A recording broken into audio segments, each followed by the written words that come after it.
வணக்கம் நேயர்களே, சத்தியம் சாத்தியம் நிகழ்ச்சிக்கு வரவேற்கிறோம். தேசிய கல்விக் கொள்கையை நடைமுறைப்படுத்த உத்தரவிட வேண்டும் என்று வலியுறுத்தி உச்சநீதிமன்றத்தில் தொடரப்பட்ட பொதுநல மனுவை தள்ளுபடி செய்திருக்கிறது உச்சநீதிமன்றம். மாநில அரசாங்கத்திற்கு மத்திய அரசாங்கத்தினுடைய அந்த NEPயை நடைமுறைப்படுத்த வேண்டும் என்று உத்தரவிட முடியாது என்று நீதிமன்றம் தெள்ளத் தெளிவாக கூறியிருக்கிறது. கட்டாயமாக நடைமுறைப்படுத்தியே ஆக வேண்டும், நடைமுறைப்படுத்தினால் மட்டும்தான் நிதி தர முடியும் என்று பிடிவாதத்தில் இருக்கக்கூடிய மத்திய அரசாங்கம் தன்னுடைய நிலைப்பாட்டில் இருந்து மாறுவதற்கு இந்த உத்தரவு உதவி செய்யுமா? எதிர்காலத்தில் மீண்டும் இதை நடைமுறைப்படுத்த வேண்டும் என்று மத்திய அரசு நிர்பந்திக்கக்கூடிய ஒரு நிலையை மாற்றுவதற்கு இந்த தீர்ப்பு உதவுமா என்பது பற்றி பேச இருக்கிறது இந்த அமர்வு. 4 விருந்தினர்கள் பங்கேற்கிறார்கள். TEA அமைப்பினுடைய தலைவர் திரு முருகன் பங்கேற்கிறார். திராவிட முன்னேற்ற கழகத்தினுடைய செய்தி தொடர்பாளர் திரு ராஜா தமிழ்மாறன், கல்வியாளர் சோமசுந்தரம், பாரதிய ஜனதா கட்சியினுடைய செய்தி தொடர்பாளர் தூத்துக்குடி செல்வம். 4 பேரை வரவேற்று நிகழ்ச்சிக்குள் போகலாம். 4 பேருக்கும் வணக்கம்.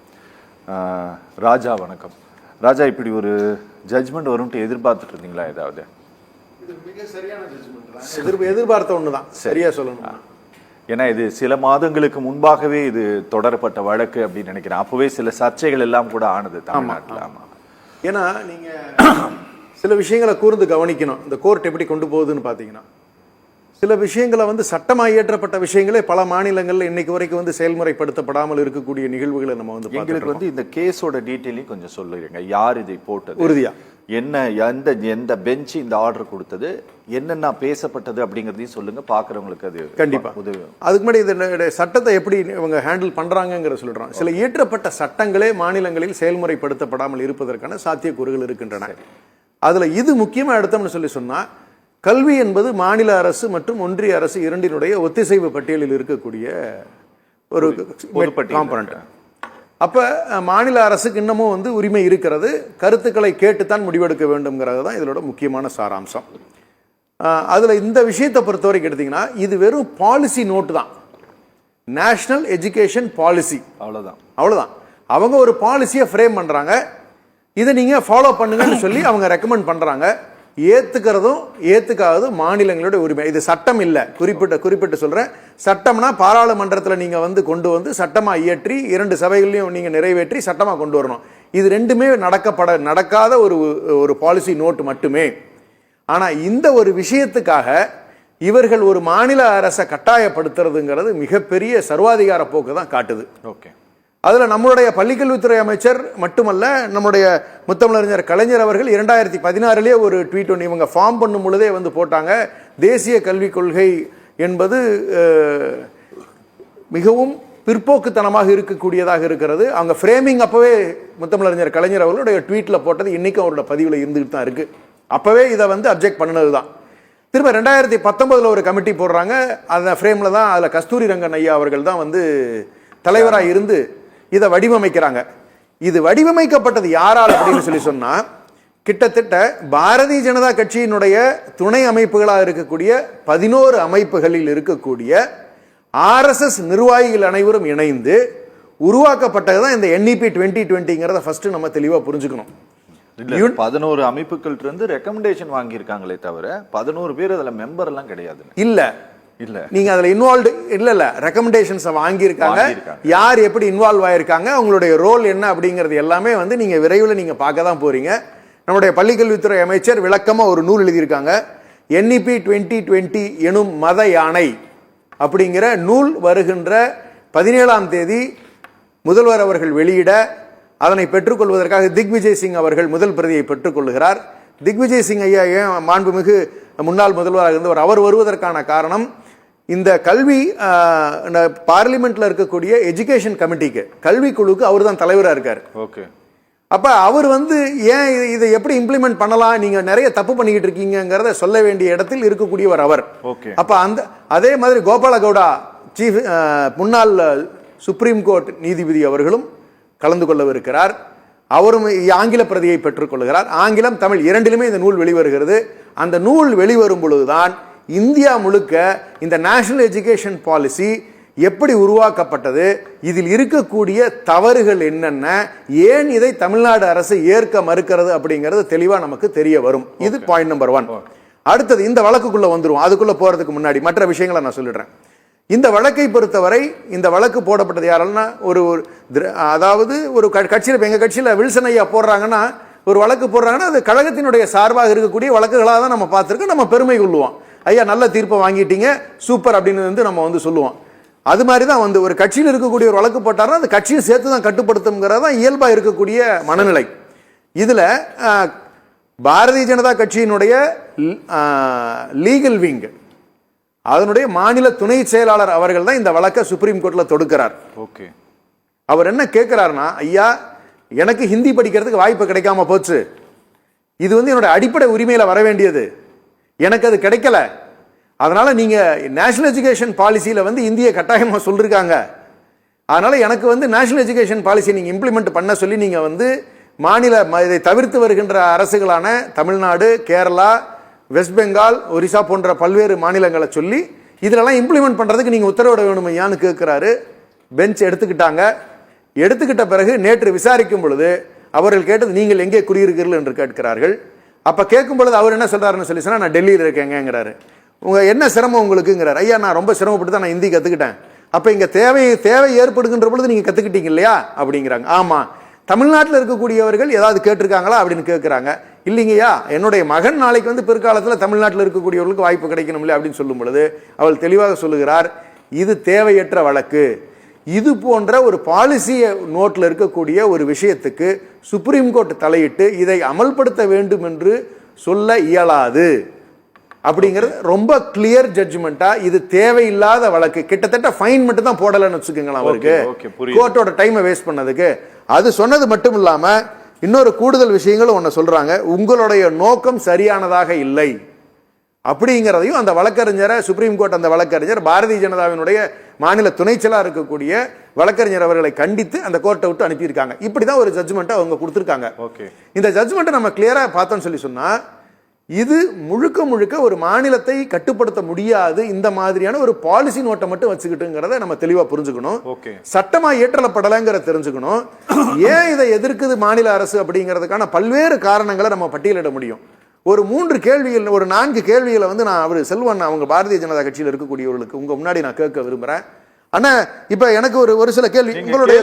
உங்களுடைய குழந்தைகளுக்கு 3ஆம் வகுப்பு, 5ஆம் வகுப்பு, 8ஆம் வகுப்பு, 10ஆம் வகுப்புல 2 தேர்வு, 12ஆம் வகுப்புல 2 தேர்வு, இது போல தேர்வுகள் வைக்கிறதுங்கிறது நீங்க அதுவும் அதாவது எப்படி ஸ்டேட், ஆமா எப்படி நீங்க 12th 10th நடத்துவீங்களோ அதே மாதிரி நடத்துறதுக்கு நீங்க தயாரா இருக்கிறீங்களா அப்படிங்கிறதுக்கு அண்ணா ஒரு பதில் சொல்லணும். ஏன்னா நிர்மலா சீதாராமன் அம்மா உறுதிப்படுத்திட்டு போயிட்டாங்க. அடுத்த கேள்வி, ஃபீஸ் ஸ்ட்ரக்சரை பத்தி இது எப்படி ரெகுலேட் நீங்க பண்ண போறீங்க, அதை பத்தி ஏதாவது ரெகுலேஷன்ஸ் இருக்குதா உங்களோட நேஷனல் எஜுகேஷன் பாலிசியில? இல்ல எப்படி வேணாலும் நீங்க ஃபீஸ் ஸ்ட்ரக்சரை வச்சுக்கலாம். இல்ல தமிழ்நாடு ஸ்டேட் எடுத்துக்கிட்டீங்கன்னா ஃபீ ரெகுலேஷன் கமிட்டி இருக்கு. ஒரு மெட்ரிகுலேஷன் ஸ்கூல்னா நீங்க இவ்வளவுதான் ஃபீஸ் ஃபிக்ஸ் பண்ணணும் இருக்கு. அது மாதிரி ஏதாவது பாலிசி நோட் அந்த இதுல ஏதாவது சொல்லப்பட்டிருக்கா நேஷனல் எஜுகேஷன் பாலிசியில? அதே மாதிரி சிலபஸ் எந்த மாதிரி ஃப்ரேம் பண்ணிக்கலாம்?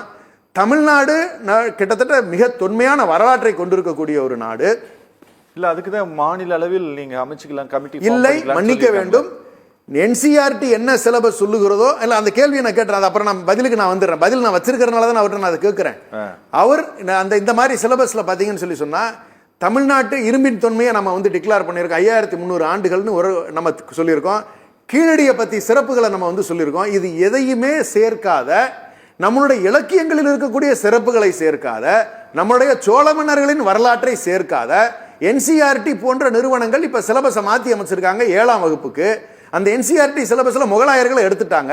சரி, முகலாயர்கள் தான் உங்களுக்கு பிடிக்கல, நீங்க அவங்களை எடுத்துட்டீங்க. அப்ப சத்ரபதி சிவாஜி யாருக்கிட்டனே சண்டை போட்டாரு அப்படின்னு அந்த குழந்தை கேட்டுச்சுன்னா நீங்க யாருன்னு சொல்லுவீங்க? அவரே கத்தி எடுத்து நைட்ல கனவுல சுட்டுக்கிட்டாரு, இல்ல சரி துப்பாக்கி எடுத்து சுட்டுக்கிட்டாரு, இல்ல கத்தி எடுத்து சண்டை போட்டாருன்னு சொல்ல முடியுமா நம்ம? அப்போ ஒரு வீர வரலாறு எழுதணும்னாலுமே உங்களுக்கு அவசியம் என்ன தேவைப்படுகிறது? என்ன உண்மை நிகழ்வுகள் நடந்ததோ நடந்ததை நடந்தவாறு சொல்லுவதற்கான சாத்தியக்கூறுகள் இருக்கணும். அப்ப அந்த சிலபஸை ஒரு மாத்தினதெல்லாம் ஒத்துக்கிறாரா? தமிழர்களுடைய வரலாறு அதுல இல்லாம இருக்கிறது ஒத்துக்கிறாரா? அடுத்த 5வது கேள்வி, அவங்க பிள்ளைங்களுக்கு சயின்ஸ் சொல்லி தரணும்னு விரும்புவாரா? இன்ஃபர்மேஷன் டெக்னாலஜி சொல்லி தரணும்னு விரும்புவாரா? இன்னைக்கு இருக்கக்கூடிய ஆர்டிபிஷியல் இன்டெலிஜென்ஸ் சொல்லி தரணும்னு விரும்புவாரா? இது போன்ற ஆக்கப்பூர்வமாக தன்னுடைய குழந்தைகள் வெளிநாடுகளிலும் சென்று படிப்பதற்கான வாய்ப்புகளை ஏற்படுத்துவதற்கான சூழ்நிலையை உருவாக்குவதற்காக முயற்சி செய்வாரா, அல்லது எங்களுக்கு மகாபாரதம், ராமாயணம், வேதம், சமஸ்கிருதம் இது போன்ற பிற்போக்கு சிந்தனைகளை எல்லாம் அவங்க பிள்ளைங்களுக்கு சொல்லி தந்து வளர்த்த போறாரா? இந்த 4 கேள்விகளுக்கு அண்ணா உறுதியா பதில் சொல்லணும்னு கேட்கிறேன். Okay okay. Thoothukudi Selvam sir வணக்கம். வணக்கம் சார். தெரிந்தோ தெரியாமலோ இந்த வழக்கில் 2 விஷயம் சார். தமிழ்நாட்டினுடைய பாரதிய ஜனதா கட்சியினுடைய வரலாற்றில் முதல் முறையாக அந்த கட்சி சென்னை உயர்நீதிமன்றத்தில் ஒரு பொதுவான காரியத்திற்கு வழக்கு தொடுத்தது அப்படின்னா, தமிழ்நாடு அரசாங்கம் அமைத்த நீட்டு சம்பந்தமாக ஜஸ்டிஸ் ராஜன் கமிட்டிக்கு எதிராகத்தான் வழக்கு தொடுத்தது. அதுபோல இந்த தேசிய கல்விக் கொள்கையை நடைமுறைப்படுத்த வேண்டும் அப்படின்ட்டு ஒரு வழக்கு உச்சநீதிமன்றத்தில் தொடரப்பட்டிருக்கு அப்படின்னா, இதுதான் முதல் வழக்கு. அந்த வழக்கும் தெரிந்தோ தெரியாமலோ தமிழ்நாட்டினுடைய பிஜேபி அதில் தொடர்புடையதாக போயிடுச்சு. அவங்க 3 மாநிலங்களை குறிப்பிட்டு கேட்டிருக்கிறாங்க. இந்த 3 ஸ்டேட்டும் நடைமுறைப்படுத்த மாட்டாங்கதுன்ட்டு. இந்த 3 ஸ்டேட் மட்டும்தான் நடைமுறைப்படுத்தல, மீதி எல்லா ஸ்டேட்டும் என்இபிக்குள்ள வந்துட்டாங்க. அது கிட்டத்தட்ட பிஎம் ஸ்ரீ ஸ்கூல் கொண்டு வந்துட்டாங்கன்னாவே உள்ள வந்துட்டாங்கன்னு தான் அர்த்தம். கேரளா, மேற்கு வங்கம், தமிழ்நாடு இது 3 மட்டும்தான்.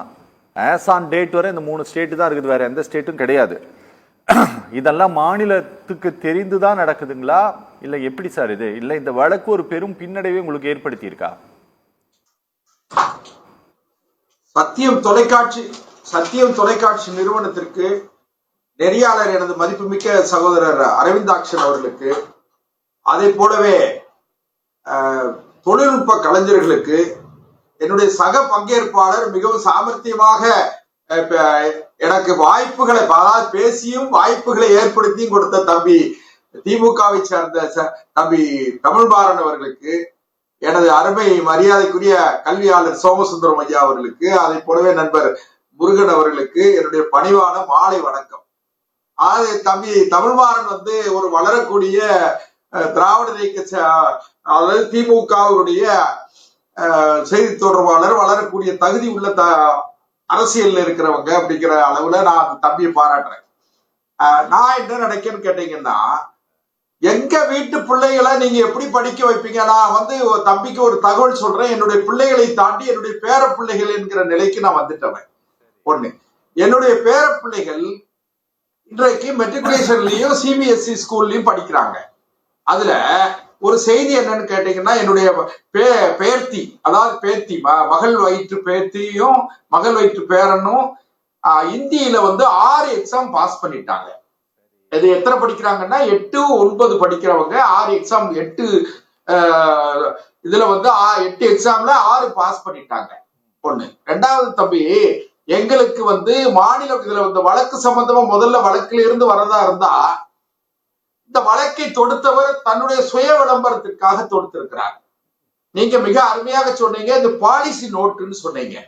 உச்ச நீதிமன்றம் கூட அந்த இதை தீர்ப்புல உச்ச நீதிமன்றத்தினுடைய நீதியரசர்கள் மரியாதைக்குரிய ஐயா பர்த்திவாலா அவர்களும், நீதியரசர் தமிழ்நாட்டை சார்ந்த ஐயா மகாதேவன் அவர்களும் ரொம்ப அருமையா இதை சொல்லியிருக்காங்க. பாலிசி நோட் இதை நீங்க சட்டம், நாடாளுமன்றத்துல சட்டமாக்கப்படாத ஒன்றை நீங்க விவாதத்துக்கு கொண்டு வந்ததே சரியில்லை, இது சுய விளம்பரத்திற்காக சொல்லியிருக்காங்க. இதுல ஒரு விஷயம் நம்ம கவனிக்க வேண்டியது என்னன்னு கேட்டீங்கன்னா, பாரதிய ஜனதா கட்சியினுடைய அதிகாரப்பூர்வமான பிரிவு, அதாவது அதிகாரப்பூர்வமாக இந்த மாநிலத்தினுடைய பாரதிய ஜனதா கட்சியினுடைய தலைமையின் ஒப்புதலோடு தொடரப்பட்ட வழக்கு என்று நான் கருதவில்லை.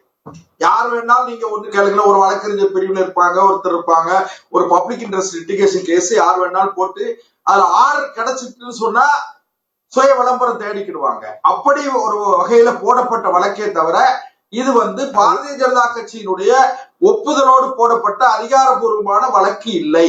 ரைட், போட்டுருவோம். 2வது, நேஷனல் எஜுகேஷன் பாலிசிலேயே சார் இந்தி கட்டாயம் எந்த இடத்துல, ஒரு சின்ன குறுக்கீடு, ஒரே ஒரு சின்ன குறுக்கீடு. உச்ச நீதிமன்றத்தில் நிறைய வழக்குகள் அஸ்வினி உபாத்யாயா அப்படிங்கிற ஒரு சீனியர் கவுன்சிலால் தொடரப்பட்டிருக்குது. அது முத்தலாக்கு வழக்காக இருக்கலாம், இல்ல வக்பு வழக்காக இருக்கலாம், இப்படி நிறைய கேஸ் அவர் ஃபைல் பண்ணியிருக்காரு. இல்ல வந்து உத்தரப்பிரதேசம் அந்த காசி விஸ்வநாதர் கோயில், இப்படி நிறைய கோயில் தொடர்பான வழக்குகளும் அவர் பதிவு பண்ணியிருக்காரு. இப்ப நீங்க சொல்றத போல அது எல்லாம் அவரோட பப்ளிசிட்டிக்கு பண்ணிட்டாங்க அப்படிங்கிற அளவில் எடுத்துக்கொள்ளல. ஏன்னா அந்த தீர்ப்புகள் எல்லாம் வரும்போது பிஜேபி கொண்டாடி தீர்த்திருக்கிறது அவரை. அதனால ஒருவேளை இந்த கேஸ்ல இந்த ஜட்ஜ்மெண்ட் மாறி இருந்ததுன்னு வச்சுக்கோங்களேன், இன்னைக்கு இது இல்ல நீங்க கொண்டாடி இருப்பீங்க, நீங்க கொண்டாடி இருப்பீங்க, அப்ப கொண்டாடி இருப்பீங்க, கரெக்டா? ஆமா. அப்ப சொல்லுங்க, இதுதான் நான் சொல்ல வந்தேன், இதுதான் எங்களுக்கு வேணும், இப்ப சொல்லுங்க. அதான் நீங்க சொல்லுங்க. இப்ப நான் வந்து என்ன கேட்டீங்கன்னா, இந்த வழக்கை தொடர்பு இல்ல, இந்த வழக்கை உச்ச நீதிமன்றத்தில் தாக்கல் செய்வதற்கு முன்பு அவர் தமிழ்நாட்டினுடைய பிரதிநிதியாக தாக்கல் செய்யறதுனால அவர் என்ன செஞ்சிருக்கணும்னா, தமிழ்நாடு பாரதிய ஜனதா கட்சியினுடைய தலைமையோடு கலந்து பேசி இருக்கணும். நண்பர் தம்பி தமிழ்மாறன் சொன்னாங்க, ஐயா நம்முடைய சீனியர் அட்வொகேட் வில்சன், நாடாளுமன்ற மாநிலங்களவை உறுப்பினர் வில்சன் ஒரு வழக்கை தாக்கல் பண்றாங்கன்னா அந்த கட்சியினுடைய ஒப்புதல் இல்லாமல் தாக்கல் பண்ண மாட்டாங்க. அதுல டிஎம்கே லீகல் விங்க் வந்து ஒரு எந்த வழக்கா இருந்தாலும் ஒரு வழக்கை தாக்கல் செய்யும் போது அந்த கட்சியினுடைய அதிகாரப்பூர்வமான அனுமதி இல்லாமல் எந்த வழக்கையும் தாக்கல் செய்ய மாட்டாங்க. இந்த சகோதரர் வந்து பாரதிய ஜனதா கட்சியினுடைய வழக்கறிஞர் பிரிவுல பொறுப்புல இருக்கலாம், ஆனால் கட்சியினுடைய தலைமையின் ஒப்புதலோடு அல்லது அங்கீகாரத்தோடு இந்த வழக்கு தொடரப்பட்டதாக நினைக்கலையான்னு கேட்டீங்கன்னா, அப்படி ஒப்புதல் கொடுத்திருந்தா என்இபில வந்து நாம இந்தி வந்து கட்டாயம் இல்லை. அண்ணா உங்களுக்கு தெரியும் அண்ணே, நீங்க தவறுதலா நினைச்சுக்காதீங்க. 1980 பாரதிய ஜனதா கட்சி தொடங்கின காலத்துல இருந்து அவர்கள் ஒரு பொது காரியத்திற்கான ஒரு வழக்கை தொடுத்த வரலாறே கிடையாது. அண்ணா ஒண்ணு கிடையாது. நீங்க அப்புறம் எப்படி பேச்சுவார்த்தை நடத்தி நீங்க எப்படி போக முடியும்? என்ன அருமை தம்பி ராஜா தமிழ்மாறனுக்கு ரொம்ப வாய்ப்பு கொடுத்தீங்க, என்னையே வந்து குறுக்கீடு பண்றீங்க, கொஞ்சம் விடுக்கல. சரி, பேசுங்க, நேரத்தை சுருக்கிறேன். அதாவது இந்த சகோதரர் பாரதிய ஜனதா கட்சியிலே அவர் வந்து ஒரு துணை பொறுப்புல இருக்காருங்கிறத மறுக்கல. அதே நேரத்தில் இந்த வழக்கை இப்பொழுது தொடர வேண்டிய அவசியம் இல்லை. எதுக்காக நான் சொல்ல வரேன்னு கேட்டீங்கன்னா, இதுல என்இபில வந்து நேஷனல் எஜுகேஷன் பாலிசில நிச்சயமா 3வது மொழி தாய்மொழி கட்டாயம், இணைப்பு மொழி ஆங்கிலம் அவசியம், 3வது மொழி அவங்க விரும்புறது ஆப்ஷனல் சப்ஜெக்ட் தான், ஆப்ஷனல் லாங்குவேஜ் தான். அதனால இது வந்து இந்த வழக்கு தொடர்ந்த முறையே தவறு. நீங்களே அந்த நீதியரசர்களே குறிப்பிட்டிருக்காங்க, தம்பி தமிழ்மாறனும் அருமையா சொன்னாங்க. இதுல வந்து அவருக்கு ஏதோ காஸ்ட் ஃபைன் போடல, அந்த அளவிற்கு ஒரு நிமிஷம், அது அந்த அளவிற்கு அவர்கள் வந்து ஒத்துக்கிடல. நீதியரசர்கள் கூட என்ன சொல்லியிருக்காங்கன்னா, இது பாலிசி நோட்டு, இது வந்து பார்லிமெண்ட்ல சட்டமாக்கப்படாத ஒரு விஷயத்த நீங்க கொண்டு வந்தது தவறுன்னு சொல்லியிருக்காங்க. அதனால இது வந்து இதை நீங்க மத்திய அரசுக்கு எதிரான விஷயமா நீங்க எடுத்துக்கிட வேண்டாம். நான் ஒரு உதாரணத்துக்கு ஒன்று சொல்றேன். நாளை இந்த இன்றைக்கு இருக்கிற நாடு சந்தித்துக் கொண்டிருக்கிற மிகப்பெரிய இன்னல்களில் இருந்து, போர் சூழலில் இருந்து மீண்டு நாடாளுமன்றம் ஒரு இயல்பு நிலைக்கு வந்த பிறகு நாடாளுமன்றத்தில் இது ஒரு சட்டமாக்கப்பட்டால் அன்றைக்கு அது வேற விவாதம். அதனால நான் என்ன சொல்றேன், இந்த சகோதரர் வந்து உங்களுக்கு விவாதம் பண்றதுக்கு ஒரு வாய்ப்பு கொடுத்துட்டார்.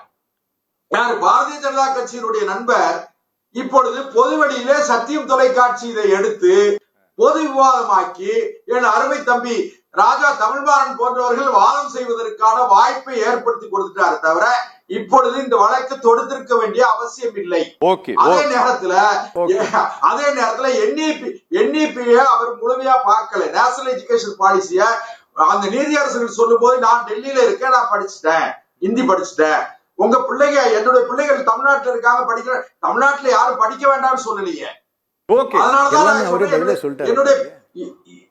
என்னுடைய பேர பிள்ளைகளே ஹிந்தி படிக்கிறாங்க சார். சரி சரி சரி, அவசியம்னு நான் உணர்றேன். பேசலாம், நான் உணர்றேன். என் தம்பி சொன்னாரு, அது ரெண்டுக்கான பதில் மட்டும். ஆர்டிபிஷியல் இன்டெலிஜென்ஸ் சொல்லி கொடுப்பீங்களா, அதை சொல்லி கொடுப்பீங்களா, இதை சொல்லி அதுவும் படிக்கட்டும், அதுவும் படிக்கட்டும்.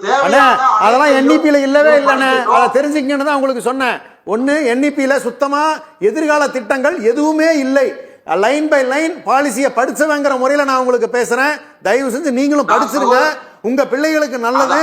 நீங்க ஹிந்தி படிச்சீங்கன்னு சொல்றீங்க இல்லையா, நீங்க அதுல தெளிவா புரிஞ்சுக்கோங்க. நீங்க 3ஆம் வகுப்பிலிருந்து 10ஆம் வகுப்பு வரை சமஸ்கிருதத்தை கட்டாயமாக வைத்திருக்கிறார்கள். நீங்க தயவு செஞ்சு NEP படிங்க.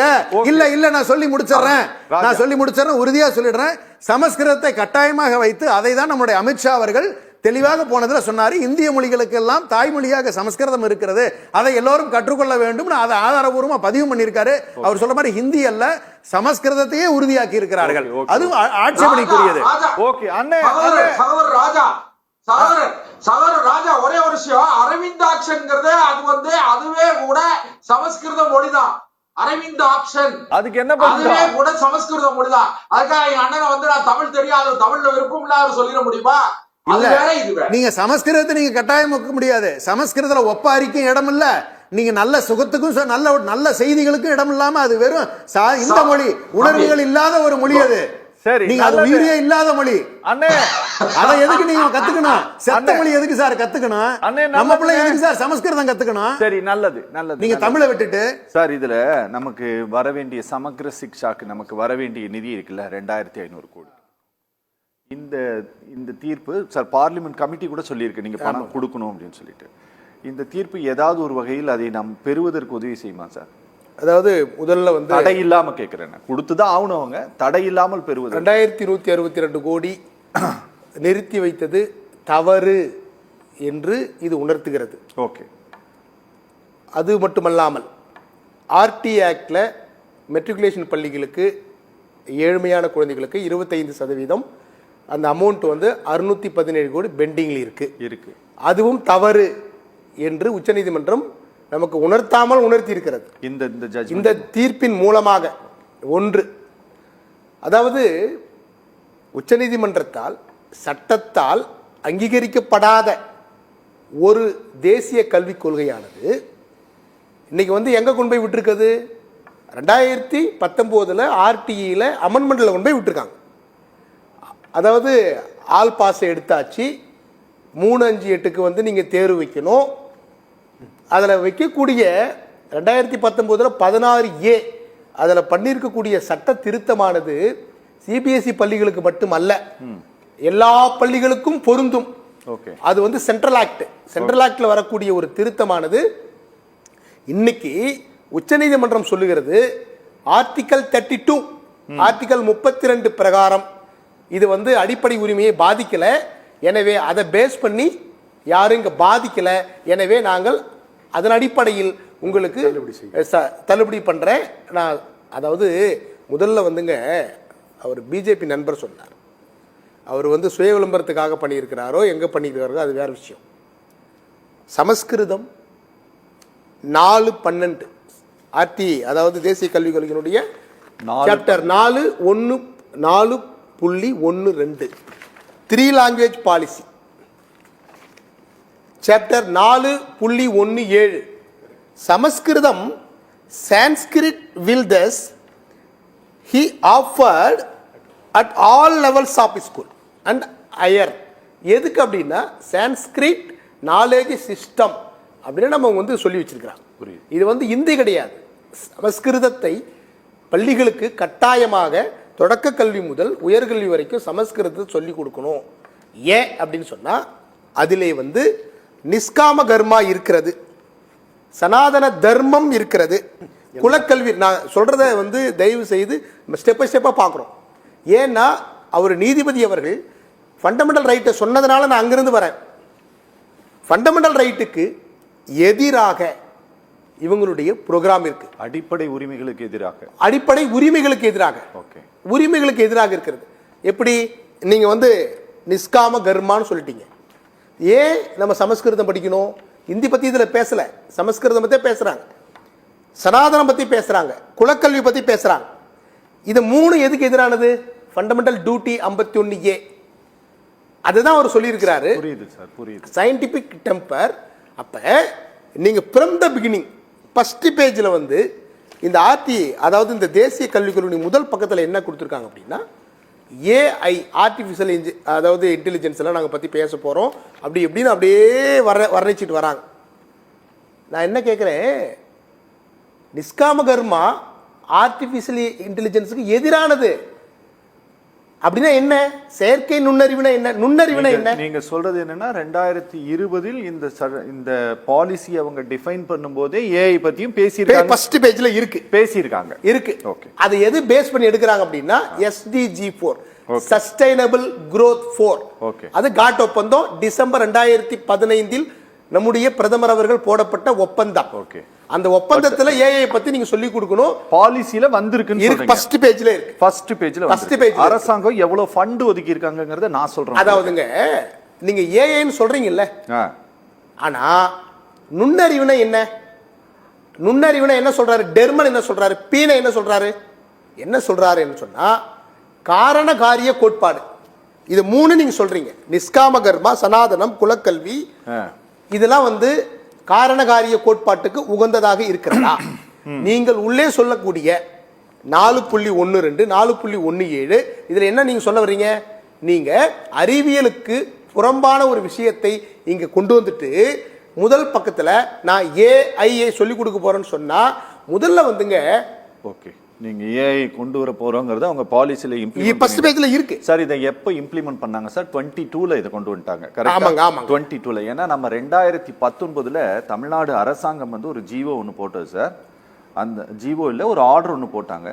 அந்த ஆர்டர்லயே பள்ளிக்கல்வித்துறை அமைச்சராக திரு செங்கோட்டையன் இருந்தாருன்னு நினைக்கிறேன். அதுலயே இந்த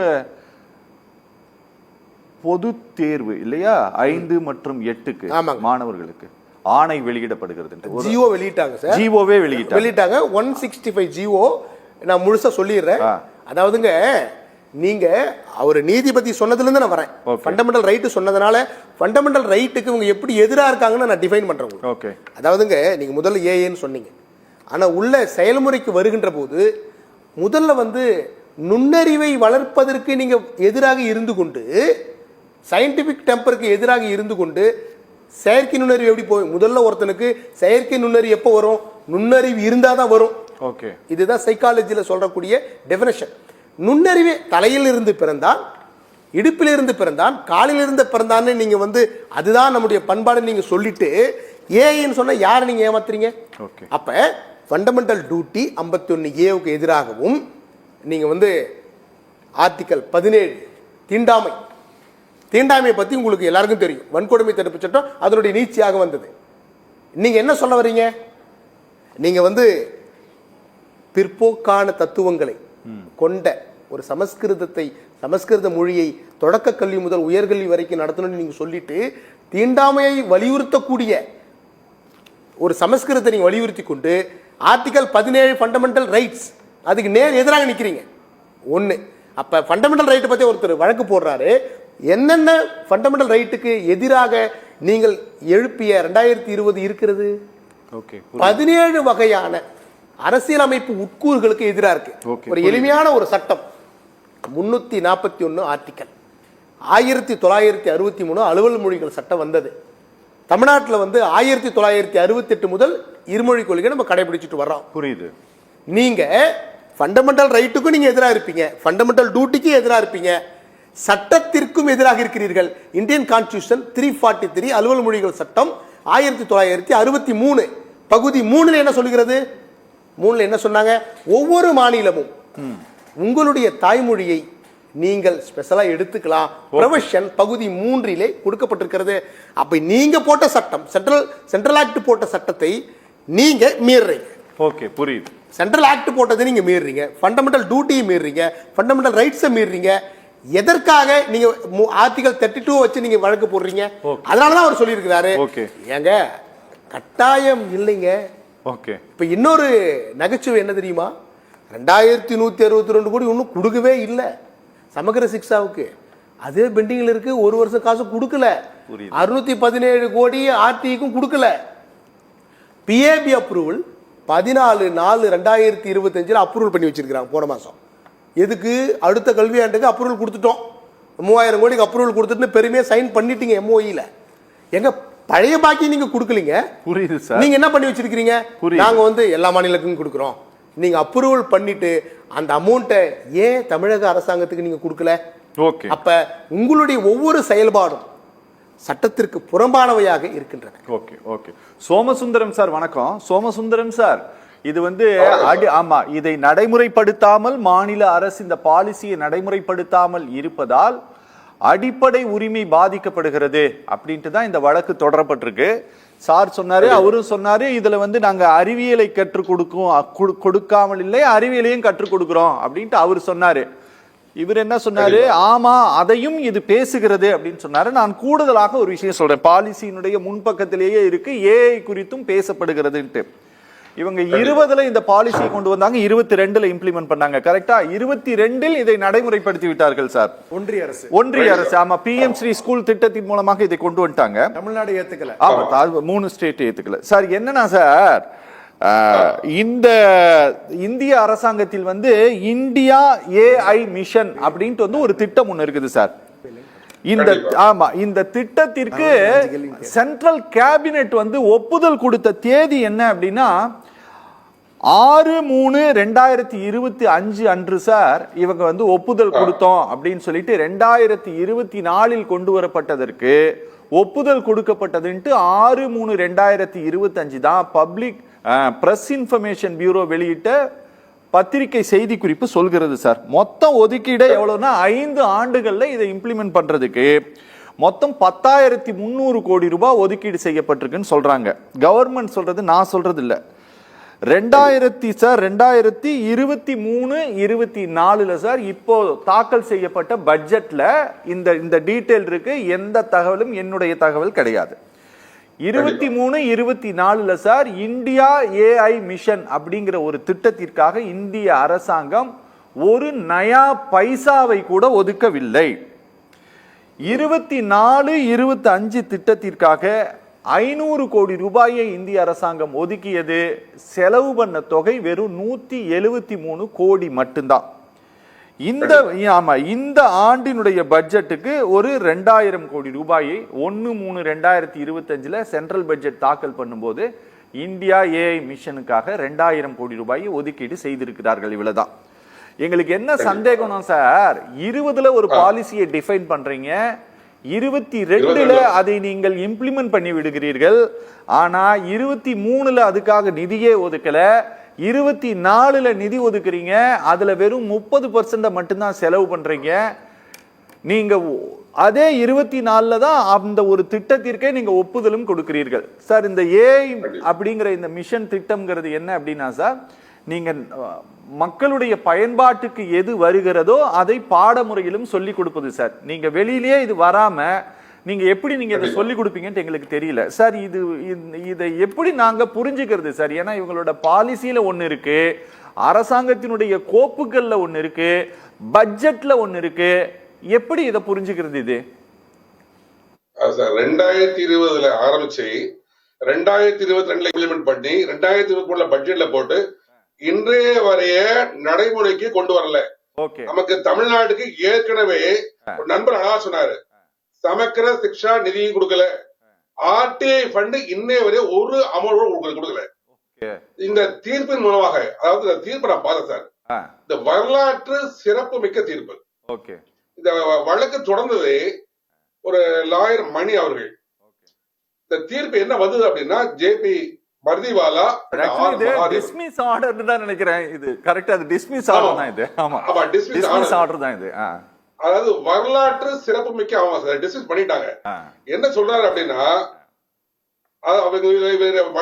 வழக்கறிஞர் மணி அவர் சொல்றாரு, அனைவருக்கும் தரமான கல்வி கிடைக்க வேண்டும். இந்தியாவில் 44 எஜுகேஷன் போர்டு இருக்கு, CBSE இருக்கு, ICSE இருக்கு, IGCSE இருக்கு, ஆந்திரா போர்டு இருக்கு, ஒரிசா போர்டு இருக்கு. அனைவருக்கும் தரமான கல்வி கிடைக்கணும்னு போட்டுக்காரு. அது ஏற்கத்தக்கதுதான், அதுல எனக்கும் மறுக்கிறது இல்லை. அனைவருக்கும் சீரான கல்வி, அனைத்து குழந்தைகளும் இந்திய மொழிகளை கற்க வேண்டும். அதாவது சார், எனக்கு இதுல ஒரு சின்ன ஒரு மாற்று கருத்து என்ன அப்படின்னா, நான் 1 by 1 சொல்லுவாரு. ஒரு 2 லாங்குவேஜ் ஃபார்முலா, 3 லாங்குவேஜ் பாலிசின்னு ஒண்ணு இருக்கு. சரி, ஒரு குழந்தை 3 லாங்குவேஜ் 4 லாங்குவேஜ் 3rd ஸ்டாண்டர்டில் படித்தால் எப்பந்தான் அவன் மேத்ஸ் படிப்பான், எப்ப அவன் சயின்ஸ் படிப்பான், எப்ப அவன் சோசியல் படிப்பான். நீங்க ஹிந்தி படிக்கணும், சான்ஸ்கிரிட் படிக்கணும், இல்ல மற்ற லாங்குவேஜ் படிக்கணும் அப்படின்னா இங்க சோசியலா வேண்டாமா, வெறும் லாங்குவேஜ் மட்டும் போதுமா? இது ஒரு கேள்வி. இது அழகா தெளிவா என்ன சொல்லிட்டாங்க, உச்ச நீதிமன்றம் அழகா டிஸ்மிஸ் பண்ணிட்டாங்க. அரசியல் அமைப்பு 32வது பிரிவின் மூலமாக மக்களின் உரிமைகள் பாதுகாக்கப்படுவதை உறுதி செய்த மட்டும்தான் உத்தரவினை நாங்கள் வழங்க முடியும். இது மாநில அரசின் கொள்கை முடிவில் நாங்க தலையிட முடியாதுன்னு தெளிவா கொடுத்திருக்காங்க. என்ன பொறுத்தவரை நான் 3 லாங்குவேஜ் பாலிசியை நான் எதுக்குற ஆள் இல்லை. அதாவது வேணும்னா படிக்கலாம், அது தவறே கிடையாது. நமக்கு வேணும் அப்படின்னு தாராளம் படிக்கலாம். அனைத்து மொழிகளையும் நேசிப்போம், அன்னை தமிழை சுவாசிப்போம். ஆனால் நீங்க இன்சிஸ்ட் பண்ணும் பொழுது, ஒரு குறிப்பிட்ட லாங்குவேஜை இன்சிஸ்ட் பண்ணும் பொழுது அங்கதான் தவறு நடக்குது. நேஷனல் எஜுகேஷன் பாலிசியில நிறைய திட்டங்கள் கொடுத்திருக்காங்க, நிறைய பாயிண்ட்ஸ் எல்லா கல்வியாளரும் ஏற்றிருக்காங்க. அதுல என்னென்ன பிரச்சனை வருதுன்னா, இந்த 3ஆம் வகுப்பு, 5ஆம் வகுப்பு, 8ஆம் வகுப்புக்கு பொது தேர்வு, 3 லாங்குவேஜ் ஃபார்முலா. நீங்க 3 லாங்குவேஜ் பாலிசி சொல்றது ஹிந்திலன்னு சொல்லுவாங்க. ஆனால் பிராக்டிகலா பாத்தீங்கன்னா ஹிந்தி தான் நீங்க படிக்க வேண்டியிருக்கும். நீங்க திணிக்கிறீங்க கல்வியை நீங்க இப்ப இதுதான் படிக்கிறீங்க, திணிக்கிறீங்க. நாங்க ஏற்கனவே தமிழ்நாட்டை பொறுத்தவரை நாங்க அச்சீவ் பண்ணிருக்கோம். நமக்கு எல்லாருக்குமே தெரியும், இந்தியாவிலே உயர்கல்வியில் படிப்போர் எண்ணிக்கை தமிழ்நாட்டுலதான் அதிகம், 54.7. இதை நான் சொல்லல சார், இது என்னுடைய அனுபவம் இல்ல. இதை கொடுத்தது யார் அப்படின்னா, மத்திய கல்வி அமைச்சரின் கீழ் செயல்படும் NIRF, national institution rank framing work, அவங்க கொடுத்ததுதான். நீங்க ஆல் இந்தியா கிராஸ் ரேசியோ அகில இந்திய அளவுல பாத்தீங்கன்னா 24.6. நீங்க வேர்ல்டு லெவல்ல நீங்க பாத்தீங்கன்னா வேர்ல்டு லெவல்ல 36.7.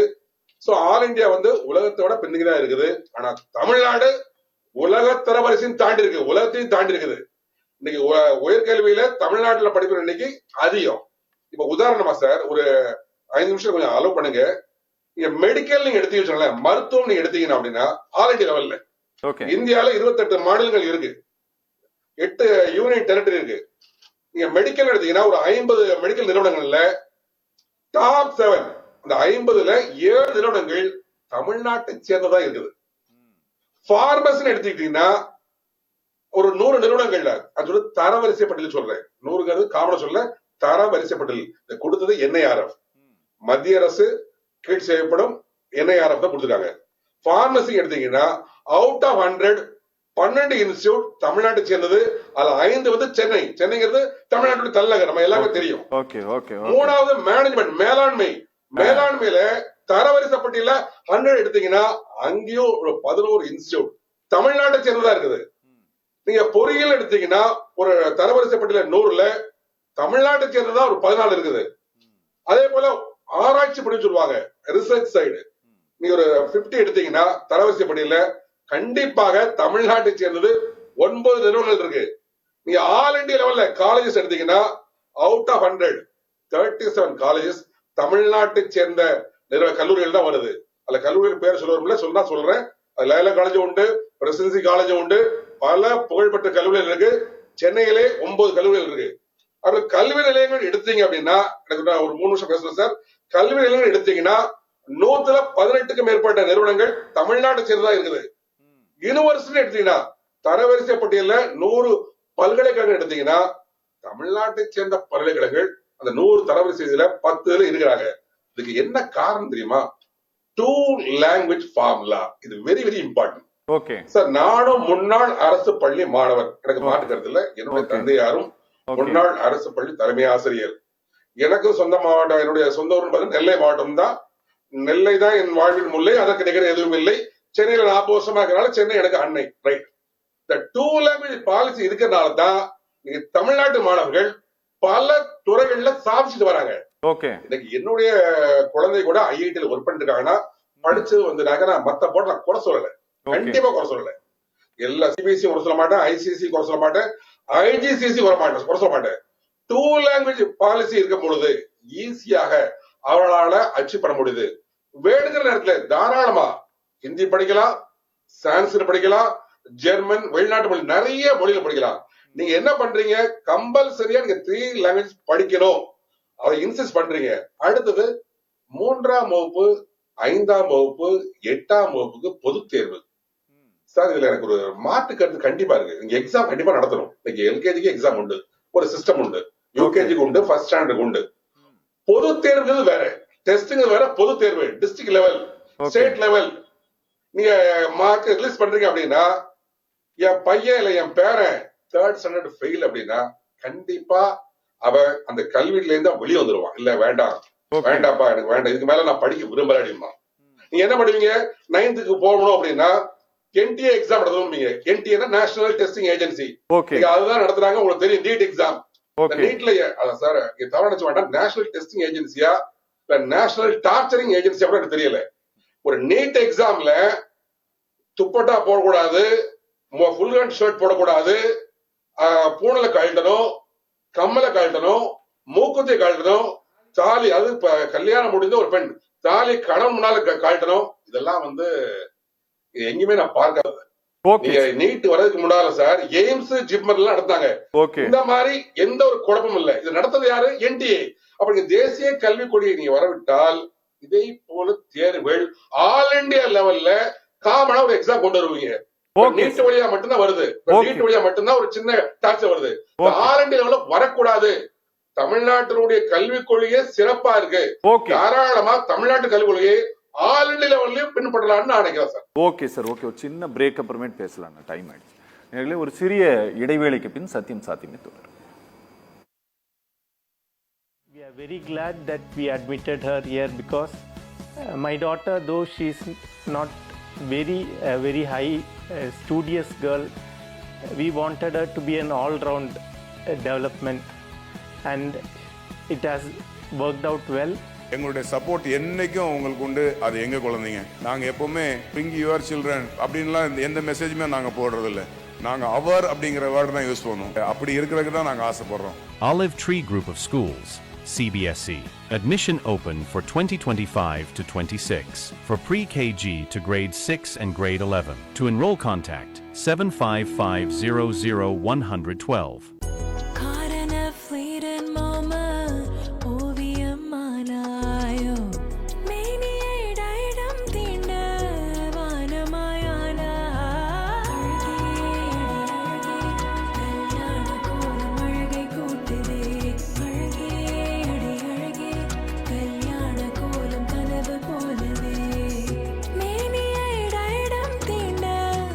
Diadem, GN Chetty Road, T Nagar and Nongambakam. After admitting, we are very glad that we admitted her here because my daughter, though she is not very high studious girl, we wanted her to be an all-round development, and it has worked out well. எங்களுடைய support என்னைக்கும் உங்களுக்கு உண்டு. அது எங்க குழந்தைங்க. நாங்க எப்பவுமே bring your children அப்படின்லாம் எந்த மெசேஜுமே நாங்க போடுறது இல்லை. நாங்க அவர் அப்படிங்கிற வேர்டு தான் யூஸ் பண்ணுவோம். அப்படி இருக்கிறதுக்கு தான் நாங்க ஆசைப்படுறோம். Olive Tree Group of Schools, CBSE. Admission open for 2025 to 26 for pre-KG to grade 6 and grade 11. To enroll, contact 755000112.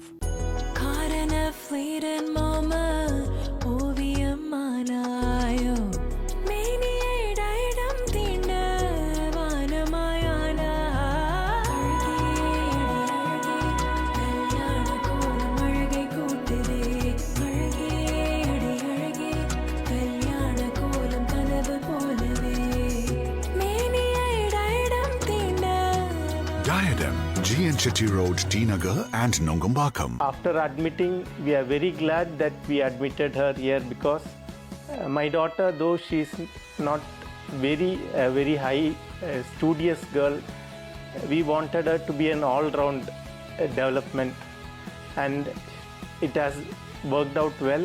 எங்களுடைய சப்போர்ட் என்னைக்கும் உங்களுக்கு உண்டு. அது எங்க குழந்தைங்க. நாங்க எப்பவுமே பிரிங் யுவர் சில்ட்ரன் அப்படின்லாம் எந்த மெசேஜுமே நாங்க போடுறது இல்லை. நாங்க அவர் அப்படிங்கிற வேர்டு தான் யூஸ் பண்ணுவோம். அப்படி இருக்கிறதுக்கு தான் நாங்க ஆசைப்படுறோம். Olive Tree Group of Schools, CBSE. Admission open for 2025 to 26 for pre-KG to grade 6 and grade 11. To enroll, contact 755000112.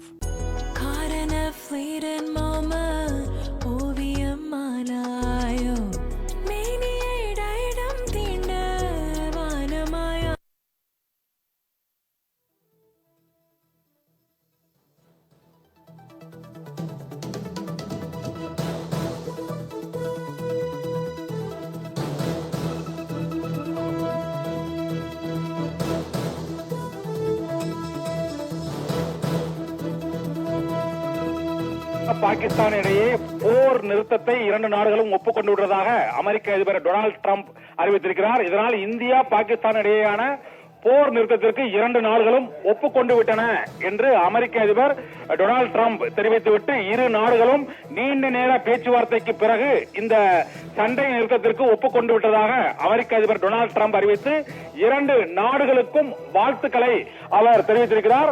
நேற்று இரவு முழுவதும் இரண்டு நாட்டு பிரதமர்களிடையே நீண்ட நேரம் பேச்சுவார்த்தை நடத்தி இருதரப்பினரும் தாக்குதலை நிறுத்த வேண்டும் என்று அமெரிக்க அதிபர் டொனால்டு டிரம்ப் வேண்டுகோளுக்கு இணங்க இரு நாடுகளும் ஒப்புக்கொண்டு விட்டதாக அமெரிக்க அதிபர் டொனால்டு டிரம்ப் அதிகாரப்பூர்வமாக அறிவித்திருக்கிறார். அமெரிக்காவின் இந்த அறிவிப்பின் மூலமாக இந்தியா பாகிஸ்தானின் இடையே அந்த போர் நிறுத்தம் அமலுக்கு வருகிறது. இந்தியா பாகிஸ்தான் ஆகிய இரண்டு நாடுகளின் அறிவார்ந்த செயலை நான் பாராட்டுகிறேன் என்றும் வாழ்த்துக்களை தெரிவித்துக் கொள்கிறேன் என்றும் இரண்டு நாடுகளும் எனது பேச்சுக்கு மற்றும் நாட்டின் உலக நிலைமையை உணர்ந்து இரண்டு நாடுகளும் போர் நிறுத்தத்திற்கு ஒப்பந்தத்திற்கு இருவரும் ஒப்புக்கொண்டது மிகுந்த மகிழ்ச்சி அளிக்கிறது என்று அமெரிக்க அதிபர் டொனால்டு டிரம்ப் அறிவித்திருக்கிறார். இதனால் இந்தியா பாகிஸ்தான் இடையே கடந்த 4 நாட்களாக நீடித்து வந்த போர் பதற்றம் முடிவுக்கு வருகிறது. இந்தியா மற்றும் பாகிஸ்தான் இரண்டு நாடுகளும் தாக்குதல்களை நிறுத்த ஒப்புக்கொண்டுள்ளதாக அறிவிக்கப்பட்டிருக்கிறது. உடனடியாக சண்டை நிறுத்தத்துக்கு இரண்டு நாடுகளும் ஒப்புக்கொண்டுள்ளதாக அமெரிக்க அதிபர் டொனால்டு டிரம்ப் அறிவித்திருக்கிறார். அமெரிக்காவின் சமாதான பேச்சுவார்த்தை மத்தியஸ்த பேச்சுவார்த்தைக்கு இந்தியா பாகிஸ்தான் ஆகிய இரண்டு நாடுகளும் ஒப்புக்கொண்டு விட்டன என்ற அறிவிப்பை அமெரிக்க அதிபர் டொனால்டு டிரம்ப் வெளியிட்டிருக்கிறார். போர் நிறுத்தத்திற்கு இந்தியா பாகிஸ்தான் ஒப்புதல் அளித்திருக்கிறது என்ற அறிவிப்பை அமெரிக்க அதிபர் டொனால்டு டிரம்ப் வெளியிட்டிருக்கிறார். இதன் மூலமாக இரண்டு நாடுகளும் உடனடியாக போர் நிறுத்தம் செய்வதற்கு ஒப்புதல் தெரிவித்திருக்கின்றன. சமாதானம் செய்ய அமெரிக்காவின் தொடர் முயற்சிக்கு கிடைத்த மிகப்பெரிய வெற்றி என்றும் சமாதான செய்ய வெளியுறவுத்துறை தொடர்ந்து முயற்சித்து வந்தது என்றும் அந்த முயற்சிக்கு இரு நாட்டு அதிபர்களும் பிரதமர்களும் ராணுவ தளபதிகளும் ஒப்புதல் அளித்ததற்கு மிகுந்த பாராட்டையும் வாழ்த்துக்களையும் தெரிவித்திருப்பதாக அமெரிக்க அதிபர் டொனால்டு டிரம்ப் தெரிவித்திருக்கிறார். இதனால் இந்தியா பாகிஸ்தான் இடையே இனிமேல் தாக்குதல் நடைபெறாது போர் நிறுத்தத்திற்கு ஒப்புதல் தெரிவித்திருப்பதாக இப்போது பாகிஸ்தான் துணை பிரதமர் இசாக் தாரும் அதிகாரப்பூர்வமாக அறிவித்துவிட்டார். 6 மணிக்கு வெளியுறவுத்துறையின் சார்பாக மத்திய அரசும் இந்த போர் நிறுத்த அறிவிப்பை அதிகாரப்பூர்வமாக அறிவிக்க இருக்கிறது. முதல் அமெரிக்க அதிபர் டொனால்டு டிரம்ப் போர் நிறுத்த அறிவிப்பை அவர் முதலில் வெளியிட்டிருக்கிறார். அமெரிக்காவின் மத்தியஸ்த பேச்சுவார்த்தை இரவு முழுவதும் நடந்த பிறகு இந்த போர் நிறுத்த அறிவிப்புக்கு இரண்டு நாடுகளும் ஒப்புக்கொண்டு விட்டதாக அமெரிக்க அதிபர் டொனால்டு டிரம்ப் தெரிவித்திருக்கிறார். இந்தியாவும் பாகிஸ்தானும் தாக்குதலை நிறுத்திக் கொள்ள ஒப்புதல் தெரிவித்திருப்பதற்கு அமெரிக்க அதிபர் டொனால்டு டிரம்ப் மகிழ்ச்சியை தெரிவித்திருக்கிறார். போர் நிறுத்தம் தொடர்பாக இதுவரை இந்தியாவும் பாகிஸ்தானும் அதிகாரப்பூர்வமாக அறிவிக்காத சூழ்நிலையில் பாகிஸ்தான் அதிகாரப்பூர்வமாக இப்போது அறிவித்துவிட்டது. போர் நிறுத்தத்திற்கு ஒப்புதல் தெரிவித்திருப்பதாக பாகிஸ்தானின் துணை பிரதமர் இசாக் தார் அதிகாரப்பூர்வமாக அறிவித்திருக்கிறார். இன்னும் சில நிமிடங்களில் மத்திய அரசின் வெளியுறவு செயலாளர் பேட்டி வெளிவர இருக்கிறது. அந்த 6 மணிக்கு நடைபெறும் பேட்டியில் இந்தியாவும் போர் நிறுத்த அறிவிப்பை இந்தியாவின் சார்பாக அதிகாரப்பூர்வமாக அறிவிக்கும் என எதிர்பார்க்கப்படுகிறது. அமெரிக்க வெளியுறவுத்துறை செயலாளர் தொடர்ந்து இரு நாட்டு தலைவர்களிடையே பேச்சுவார்த்தை நடத்தி இந்த போர் நிறுத்த ஒப்பந்தத்திற்கு அவர்கள் முயற்சிகளை மேற்கொண்டு சமாதான முயற்சியில் வெற்றி பெற்றதாக அமெரிக்க அதிபர் டொனால்டு டிரம்ப் அந்த அறிவிப்பின் மூலமாக வெளியிட்டிருக்கிறார். இதனால் உலகம் முழுவதும் போர் நிறுத்த அறிவிப்பை அமெரிக்க அதிபர் டொனால்டு டிரம்பின் முயற்சியால் இந்த இந்தியா பாகிஸ்தான் இடையேயான இந்த போர் நிறுத்த அறிவிப்பானது வெளியிருக்கிறது. After a long night of talks mediated by the United States, I am pleased to announce the India and Pakistan have agreed to full and immediate ceasefire. Congratulations to both countries on using common sense and great intelligence. Thank you your attention to this matter என்று Donald Trump வெளியிட்டுள்ள அந்த Twitter பதிவில் தெரிவிக்கப்பட்டிருக்கிறது. உடனடியாக போர் நிறுத்தத்திற்கு தாங்கள் சம்மதம் தெரிவித்தோம் என்றும் வெளியுறவு அமைச்சரும் இப்போது அந்த அறிவிப்பின் மூலமாக வெளியிட்டிருக்கிறார். பாகிஸ்தானின் வெளியுறவுத்துறை அமைச்சர் முகமது இசாக் தாரும் இந்த போர் நிறுத்த அறிவிப்பை உறுதி செய்து நாங்கள் ஒப்புக்கொண்டு விட்டோம் என்ற அறிவிப்பை வெளியிட்டிருக்கிறார். இன்னும் சில நிமிடங்களில் மத்திய அரசும் அதிகாரப்பூர்வ செய்தியாளர் சந்திப்பை சந்தித்து இந்த போர் நிறுத்த அறிவிப்பை வெளியிடும். அமெரிக்க அதிபர் டொனால்டு ட்ரம்ப் வெளியிட்டுள்ள அந்த ட்விட்டர் பதிவில் இந்த போர் நிறுத்த அறிவிப்பை அதிகாரப்பூர்வமாக வெளியிட்டிருக்கிறார்.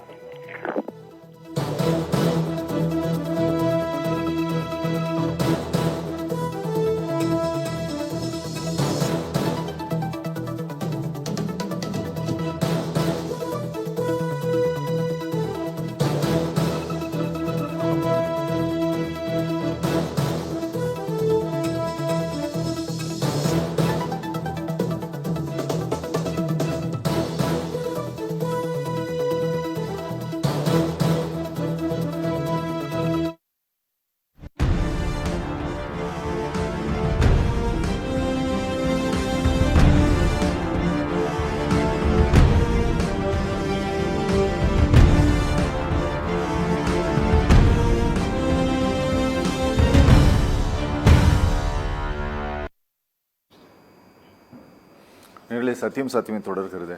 ரொம்ப முக்கியமான ஒரு செய்தி நம்ம இப்போ பார்த்தோம். நல்ல செய்தி அது இல்லையா ராஜா? இந்த விவகாரத்தின் மூலமாக நமக்கு இந்த ஸ்டேட்டுக்கு மட்டும் இல்லாமல் கூடுதலாக வேறு என்ன நன்மை இந்த ஜட்ஜ்மெண்ட் மூலமா இருக்குன்ட்டு நீங்க நினைக்கிறீங்க? இல்லை, இப்போதான் எப்படி நம்ம வந்து டீலிமிட்டேஷனுக்கு நம்மளுடைய முதலமைச்சர் அவர்கள் ஒரு ஒரு ஒரு குரலை எழுப்பிய போது மற்ற மாநிலங்கள்லாம் சுதாரித்து கொண்டு அது வந்து அட்வான்ஸ்டாக நம்ம எடுத்த முடிவு. இப்போ இந்த முடிவை இந்த தீர்ப்பை வச்சு பார்க்கும் பொழுது மற்ற இம்ப்ளிமெண்ட் பண்ண ஸ்டேட்ஸ் எல்லாமே இதை வந்து டவுட் பண்ணுவாங்க. உறுதியா சொல்றேன் நான். ஏன்னா கர்நாடகா ஆல்ரெடி சொல்லிட்டாங்க NEP இம்ப்ளிமெண்ட் பண்ண போறதில்லைன்னு சொல்லிட்டாங்க. ஏன்னா இந்த வருஷம் 1,20,000 மாணவர்கள் ஹிந்தி தேர்வுல மட்டுமே வந்து ஃபெயில் ஆயிருக்காங்க. 70,000 போன வருஷம் இருந்தது, 1,20,000. எங்களுக்கு NEP வேண்டாங்கிறது அவங்க டிக்ளரேஷன் கிளியரா சொல்றாங்க. அது மட்டும் அல்ல, அண்ணா ரொம்ப கிளியரா சொன்னாங்க, NEPங்கிறது நேஷனல் எஜுகேஷன் பாலிசி யுனெஸ்கோவுடைய இன்ஸ்ட்ரக்ஷன்ல தான் வந்து இது நடக்குது. யுனெஸ்கோங்கிறது united nations educational scientific and cultural organisation. அவங்க ஒரு சில ரெக்கமெண்டேஷன்ஸ் கொடுக்குறாங்க. என்ன சொல்றாங்கன்னா, எல்லோருக்குமான கல்வி கிடைக்கணும், தரமான கல்வி கிடைக்கணும், அறிவியல் பூர்வமான கல்வி கிடைக்கணும், கல்ச்சரல் ஈத்தோஸ் ஃபாலோ பண்ற ஒரு கல்வி கிடைக்கணும், அதே மாதிரி ஃப்ரீடம் ஆஃப் எக்ஸ்பிரஷன் இருக்கணும். அப்படிங்கிறதெல்லாம் ஒரு சில ரெக்கமெண்டேஷன்ஸ் எல்லாம் சொல்லி தான் வந்து இந்த NEPவே வந்து இம்ப்ளிமெண்ட் பண்றதுக்கு ரெக்கமெண்டேஷன்ஸ் கொடுக்குறாங்க. உலகம் பூரா ஒரு சமதளத்தை கொண்டு வர்றதுக்காக. இந்த பாரதிய ஜனதா என்ன பண்றாங்கன்னு சொல்லி சொன்னா, அதில் இருக்கக்கூடிய அந்த சர்க்கரை வார்த்தைகளை அவர்கள் சொன்ன பரிந்துரைகளை முதல் பேராகிராஃப்ல 2 பேராகிராஃப்ல வச்சிருப்பாங்க. அந்த என்டையர் 8 NEP 2020 இருக்கிற 8 சாப்டர்லயுமே. அதுக்கப்புறம் அந்த மூணாவது பேராகிராஃப் 4வது பேராகிராஃப் உள்ள போயிட்டீங்கன்னு சொல்லி சொன்னா, முழுக்க அண்ணா சொன்ன மாதிரி எகெயின்ஸ்ட் 51AH தான் வந்து இவங்களுடைய அடாப்டேஷன் ஆஃப் ஆல் ப்ரொசீஜர்ஸ் இருக்கு. அதாவது சனாதனம் இருக்கு, குலக்கல்வி இருக்கு, பிற்போக்குத்தன்மை இருக்கு. இன்னும் சொல்லணும்னு சொல்லி சொன்னா, கல்வியை ஒரு மூட நம்பிக்கையை பரப்புவதற்கான ஒரு டூலா வச்சிருக்காங்க. இன்னும் குறிப்பிட்டு சொல்றேன், இவங்க ஏன் தெரியுமா பயப்படுறது? தமிழ்நாட்டில் இங்கிலீஷ் அறிவு எல்லாத்துக்கும் பரவலா அதிகமா உண்டு 2 லாங்குவேஜ் பாலிசியில. நார்த்தோட ஸ்டேட்டஸ் சொல்றேன், மொத்த இந்தியாவுக்குமே மீதி 10% பேருக்கு தான் ஆங்கிலமே தெரியும். அப்ப என்ன கொண்டு வர்றாங்கன்னு சொல்லி சொன்னா, சமஸ்கிருதம் ஹிந்தி போன்றவற்றை நிறுத்தி மக்களுக்கு எந்த சூழ்நிலையிலும் நல்லதொரு அறிவை, உலக அறிவை வழங்கிடக் கூடாதுங்கிறது தான் NEPயோட ஸ்டாண்டர்ட் ஃபார்முலாவா இருந்திருக்கு. முடிக்கிறேன். லாங்குவேஜ் பாலிசி தவிர 10 வகையான மேலும் பாதிப்புகள் இருந்து தமிழ்நாடு தப்பிச்சது. என்ன தப்பிச்சது? பிரைவேடைசேஷன்ல இருந்து தப்பிச்சிச்சு. கரெக்ட். பிரைவேடைசேஷன் வந்து 7.10 சாப்டர் 7.10. அதாவது ஸ்காலர்ஷிப் உதவித்தொகை என்பதுதான் இந்திய கல்வியினுடைய ஆன்மா என்று அழைக்கலாம். 1935 இந்திய சட்டம், அங்கிருந்து போஸ்ட் மெட்ரிக் ப்ரீ மெட்ரிக் இருக்கு. அந்த மெட்ரிக் வந்து 9வது சாப்டர்ல எடுத்துட்டாங்க. ஒன்று, ஆசிரியர்களுக்கு டிரான்ஸ்ஃபரே கிடையாதுன்னு சொன்னாங்க. அதுல இருந்து நம்ம தப்பிச்சோம். நீங்க வந்து CPDன்னு சொல்லிட்டு ஒரு எக்ஸாம் வச்சு எக்ஸாம் எழுதி தேர்வு பெற்றாதான் உங்களுக்கு இன்கிரிமெண்ட் இருக்கு, இன்சென்டிவ் இருக்கு, ப்ரமோஷன் இருக்கு. அதுல இருந்து நாங்க தப்பிச்சோம். ஒன்று. இன்னொன்று, டிரான்ஸ்ஃபர் போயிடுச்சு, பதவி உயர்வு போயிடுச்சு, இடஒதுக்கீடு சோசியல் ஜஸ்டிஸ் தான் இந்தியன் கான்ஸ்டிடியூஷன் மிக மிக முக்கியமானது. அத கிடையாது.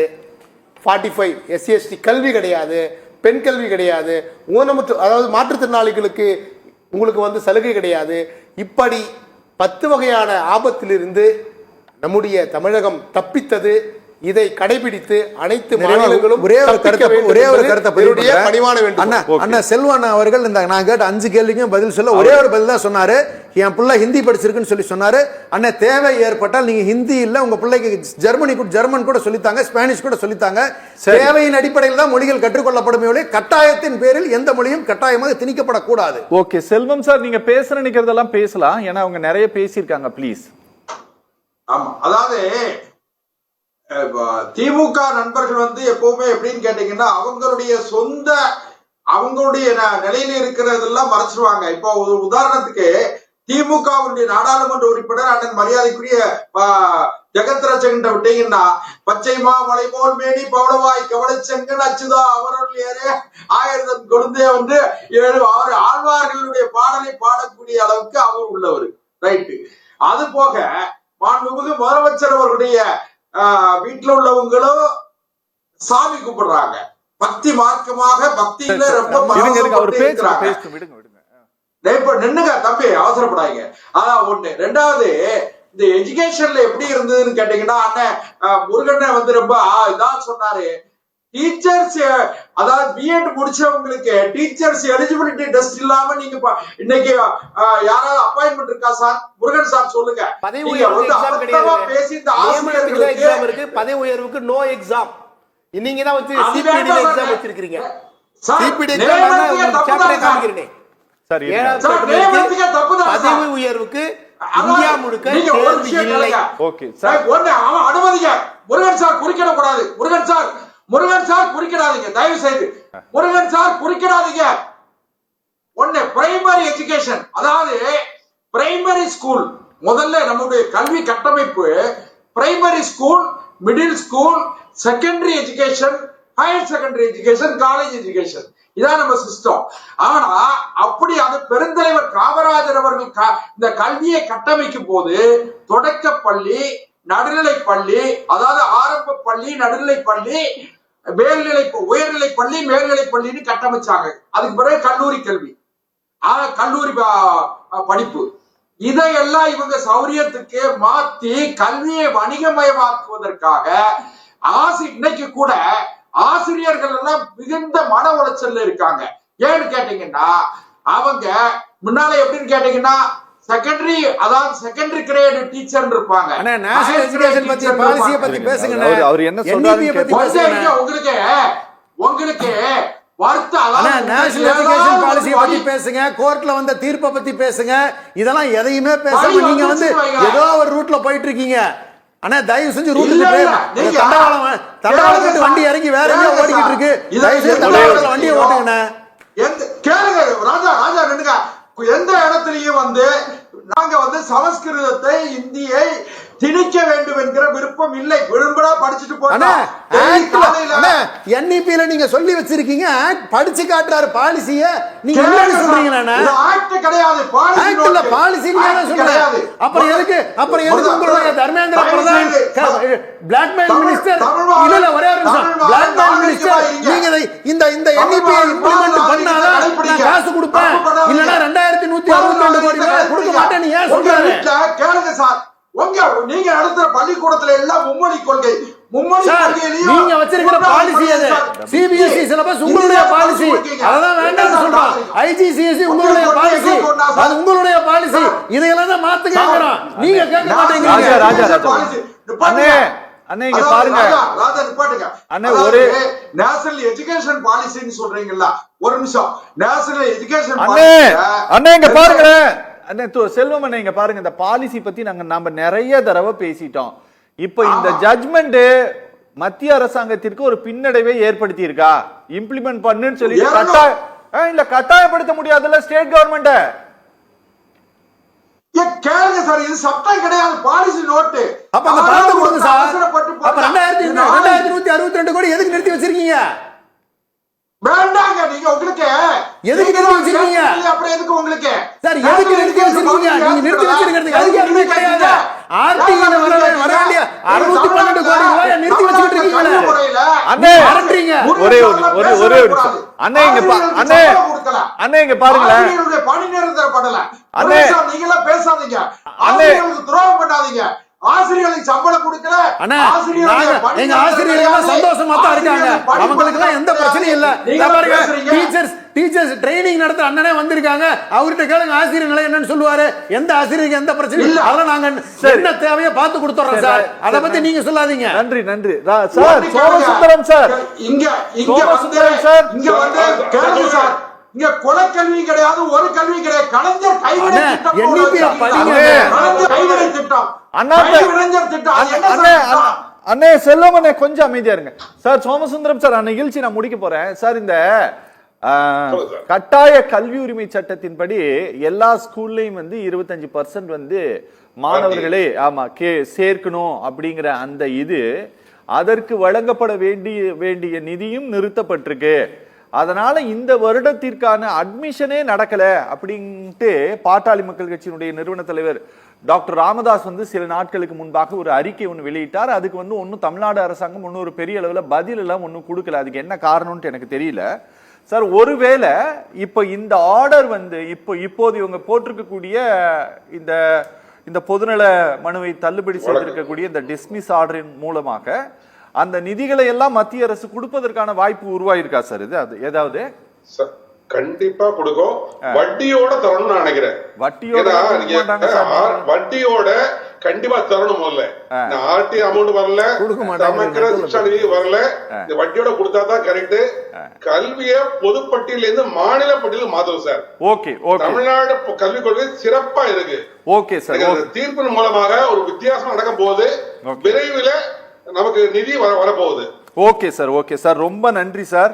தேசிய கல்விக் கொள்கையை நடைமுறைப்படுத்த வேண்டும் என்று மாநில அரசாங்கங்களுக்கு உத்தரவு பிறப்பிக்க முடியாது என்று உச்சநீதிமன்றம் கூறியிருக்கக்கூடிய விவகாரம் குறித்து தான் பேசணும். அது ரொம்ப முக்கியமானது என்று இந்த மேடை கருதியது. அதனால்தான் அதை இன்று விவாத தலைப்பாக எடுத்தோம். நேரம் ஒதுக்கி பங்கேற்ற அனைவருக்கும் நன்றி. நிகழ்ச்சி நிறைவு பெறுகிறது. மீண்டும் மற்றொரு நிகழ்ச்சியில் சந்திக்கலாம். நன்றி.